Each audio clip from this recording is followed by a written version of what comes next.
Mr. Chairman, each member of this body has the duty to protect the separation of powers that was so wisely woven into our Constitution by our founding fathers, and which forms the very foundation of how we govern this great nation.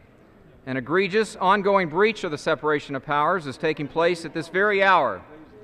Mr. Chairman, the House is not in order. The gentleman is correct. The House is not in order. The chair respectfully requests you move your conversations off the House floor. Gentleman is recognized.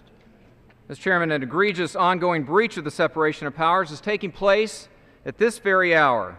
Specifically, the usurpation of a power given only to Congress, that found in Article 1, Section 8 of the Constitution. Only Congress can declare war. Known initially as Operation Odyssey Dawn and now as Operation Unified Protector, military intervention easily rising to the definition of war is being carried out in Libya.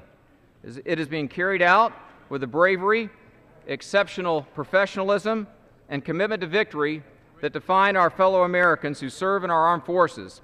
And before I address the mission itself, I first applaud their willingness to sacrifice so much for their fellow Americans. Mr. Chairman, a careful review of the President's case for support of his actions in Libya leads me to this sobering and firm conclusion. The President's use of force in Libya is unwise and it is unconstitutional. The level of military resources being employed, both in personnel and equipment, the amount of ordnance delivered, and the damage it inflicts, constitute acts of war. At the very minimum, they meet the definition of hostilities under the War Powers Resolution. Yet not one of the three criteria delineated in the War Powers Resolution that would justify his action has been met. There's been no declaration of war. There's been no statutory authority issued. There's been no evidence that an attack on American forces was imminent or had occurred. Now, if a Tomahawk missile was launched into any American city, whether Los Angeles, Chicago, or my home city of Virginia Beach, would that not meet our definition of hostilities?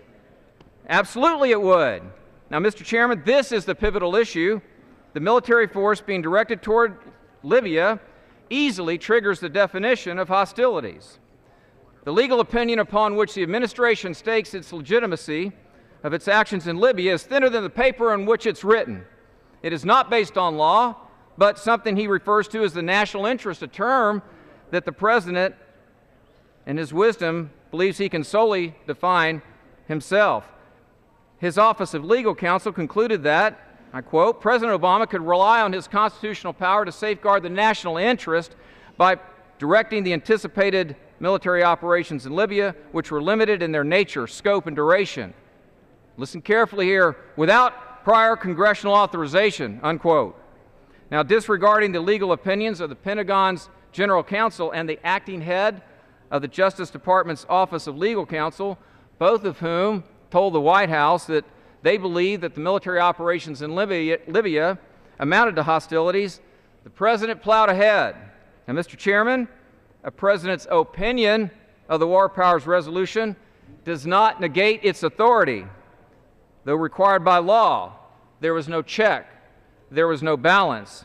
You know, even the broadest interpretation of Article 1, Section 8 cannot corral the interpretation held by the President of his unilateral right to engage U.S. forces in combat. Mr. Chairman, it is irreconcilable with our Constitution. The President has taken America into a war in the midst of a financial crisis and yet another Muslim nation in pursuit of a military objective that is ambiguous and constantly morphing. Though I disagree with the President's actions in Libya, I stand here today not motivated by partisanship. Now, if I woke up tomorrow morning and learned that the President had taken action to defend this great country from imminent danger and attack, I would be the first to stand next to him and affirm his action. Now, if America should go to war, it must be done so in a very careful, deliberative manner, and as a last measure, it must be done so in a way that is fully consistent with our Constitution. That is not the case here. My amendment is necessary because only by using the power of the purse can we end an unwise war and meet our duty, our high duty, to preserve the separation of powers. Now is the time to act. and I respectfully ask that my colleagues join me in supporting this amendment, and I yield back the remainder of my time.